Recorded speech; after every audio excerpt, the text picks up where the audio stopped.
Happy birthday to me.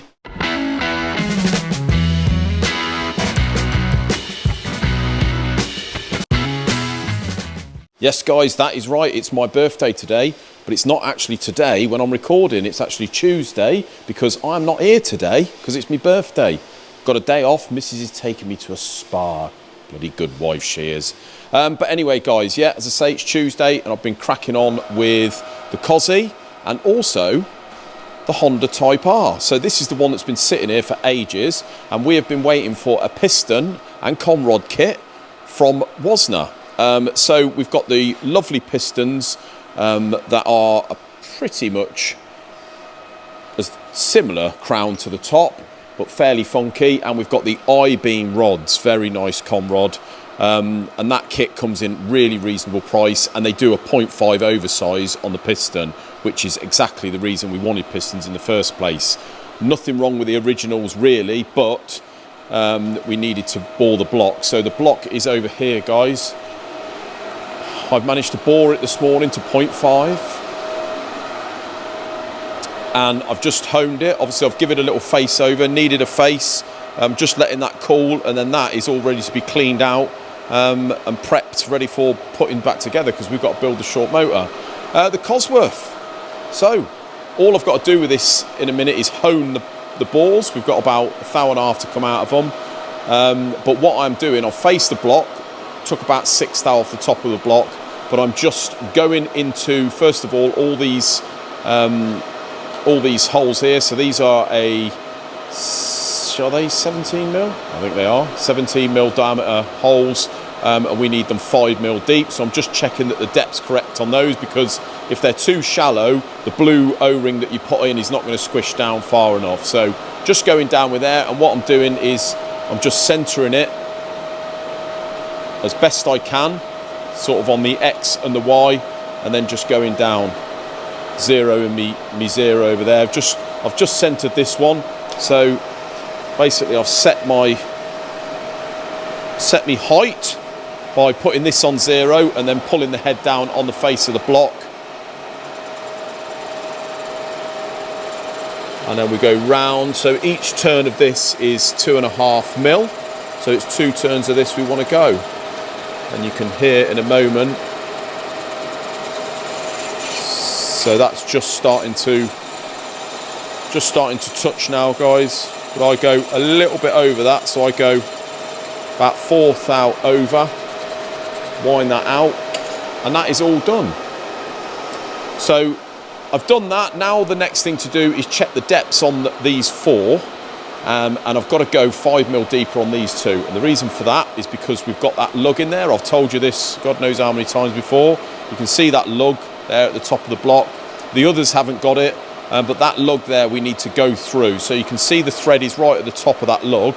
So first thing we need to do is put our clearance drill down there and go down an extra 5 mil. The reason for that is I don't want to keep that thread at the top of that lug. I want to go down 5 mil, and that just takes the stress out of that and saves it from cracking anyway. So you can see my little rough marker there with me tape. So that mark there, we've got to go down to the face of the block, and that's 5 mil. And then the same with the tapping drill. So you put the tapping drill right down to the bottom at the minute, and you can see the bottom bit of tape is 120 mil deep, and that is 125. So we need to go down another 5 mil, and then we can run the tap down there, and that is all good to go then. So as soon as I've done that, all I've got to do is hone the bores, and the block's all ready to paint. Give it a little lick of paint, clean up, back on the stand, all ready to go. But yeah, you can see that it's come out lovely with those liners in. Absolutely perfect fit. That is a ductile iron liner, so it's a nice tough liner, a lot better than the original cast iron, and that is going to be good for the serious power he wants to be running. John has stripped out the cylinder head today, and as you can see, it's got the lovely nice spring tops and the double valve springs in this head, which is great news. It means we haven't got to buy any of these are a Kent Cams one, so we haven't got to buy any more springs or tops because they're quite pricey. Ordered a few bits from Burton today, so we've got a new front pulley bolt, a new guide for the bottom pulley there for the cam belt, things like cam bolts and washers and stuff like that. New water pump special bolt, bought a load of those actually. It's just not worth, for how much this lot is, it's a few quid, it ain't worth cleaning the original stuff up, to be honest. Got a new oil pump, so that thing is to replace the old one, look. I noticed just from underneath actually, without even stripping that, I can see there's a few scores down there, so we're not even going to bother risking it. These are about 100 quid, not worth messing about. The only thing I will do is I'll be taking this to bits and checking, making sure that the relief valve moves up and down freely. There's no flashing in there, and everything turns and as it should and looks as it should as well. So I always take these to bits, although they're new. Down here, what we got, a new oil pump drive. Everything else is sort of cleaned up. Water pump. This water pump is an original, and I tend to paint these, clean them all up. If they feel absolutely perfect, I use these again, because these are a cast iron one as opposed to some of the aftermarket aluminium ones. So this is a proper cosy one. If it feels good, we use it again, no problem at all. So that is it on the Cosworth. Next step, obviously, get the block on the stand, get that crank balanced because we've got the clutch and the flywheel, etc. And we can get that in, give it a dummy build. Got everything else, got all my bearings and stuff, and yeah, all my bits there.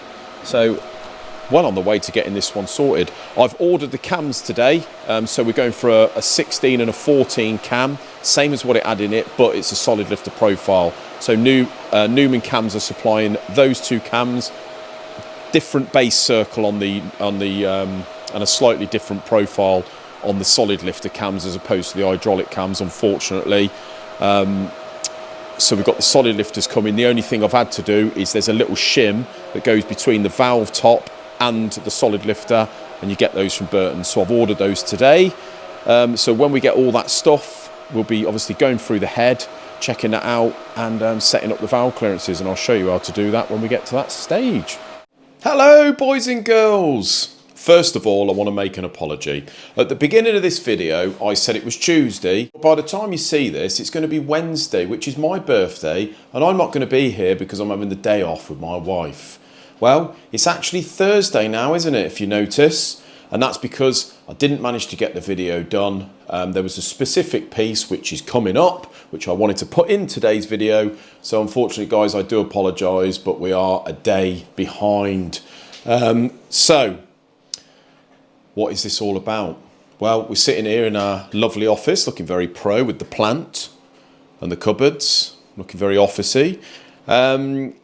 So it's been brought to my attention, guys, off one of our very loyal subscribers and viewers, that a particular channel, which I am not going to mention, and there's a reason for that, has done a video mentioning our name. So this is Barham Engines. They have mentioned in the video, but not in a positive way, I would say.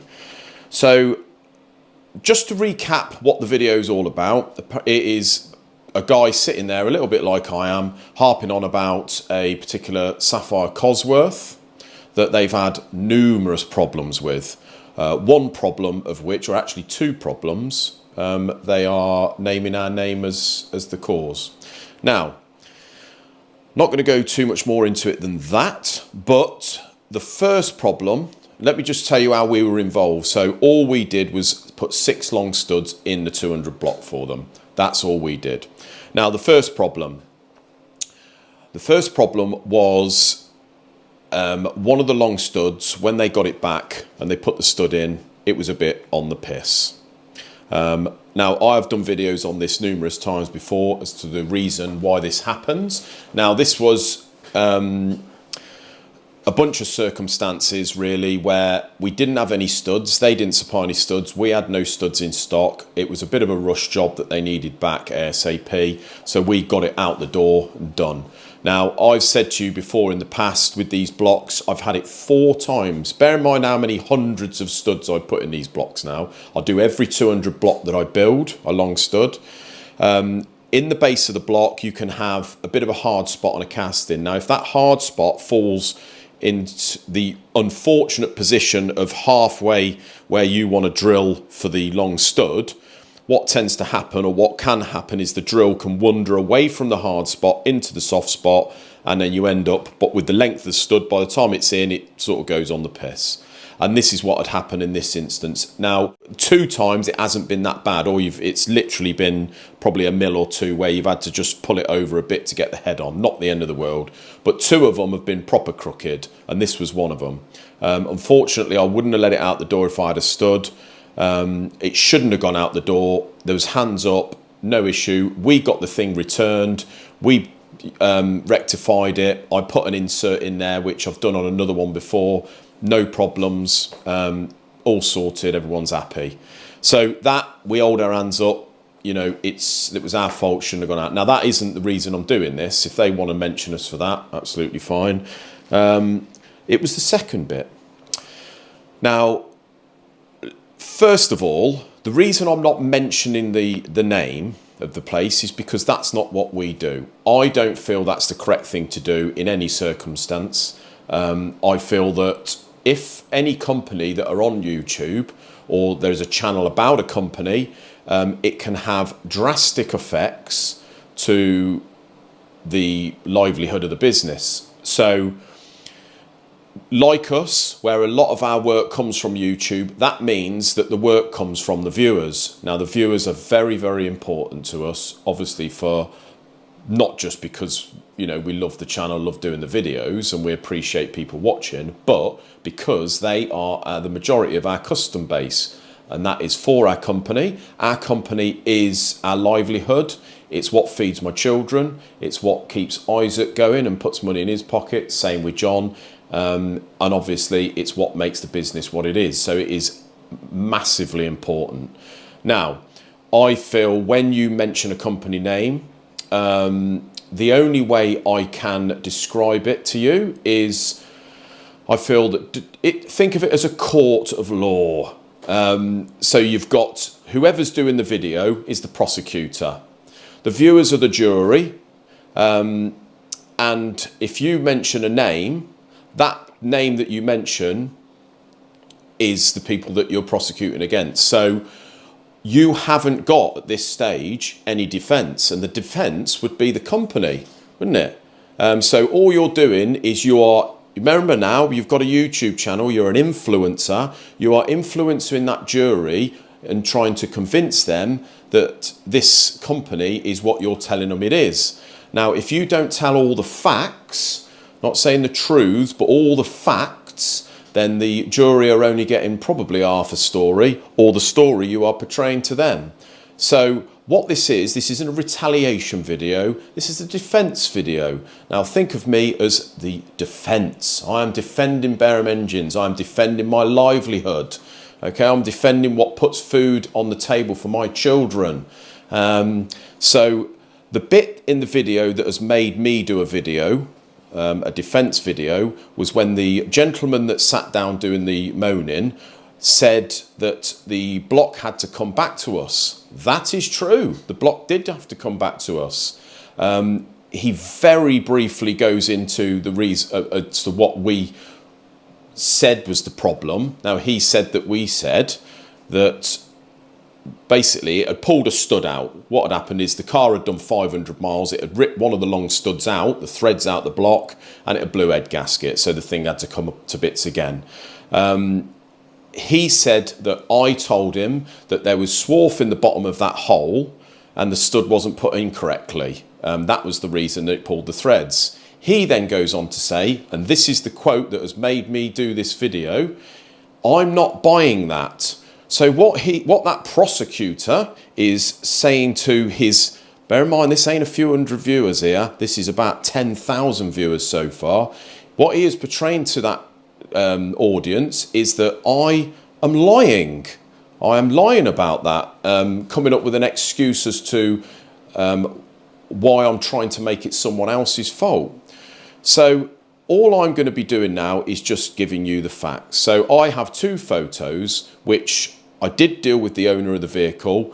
He knows all about it, and we come to an arrangement, absolutely no trouble at all at the time. So what had actually happened, or what was evident that had happened when it came here, was there was swarf in the bottom of that stud hole, probably about 10 mil, which is probably going to be about 8 threads. something like that, 6 to 8 threads. It was so solid in there that I had to remove it with a drill. It wouldn't even pick out, so it had been compressed by something, i.e. maybe the stud, who knows. So there is a photo here of the swarf that I managed to get out of that hole that is sitting around the hole. Now we're looking there through the core plug into the stud hole. Fortunately it was on that side. Now this stud, bear in mind, isn't the one that I repaired before. This is another one. So that was the swarf that I got out. And the second photo here is showing you where the swarf was that I got out. There is complete threads down the bottom, and the top threads are the ones that are pulled out. So the evidence, as far as I'm concerned, is if the stud is wound all the way in, how does it rip half of the threads out and not the bottom half of the threads? I can't see it doing that, can you? You make your own mind up. But that shows to me that whatever they say about the studs not being the correct height, and they would have been the correct height when they put them in and all the rest of it, is evident to me that they weren't. So that's all it was. I did have the actual owner of the engine on the phone, explained it to him, here, you know, and that was it, basically.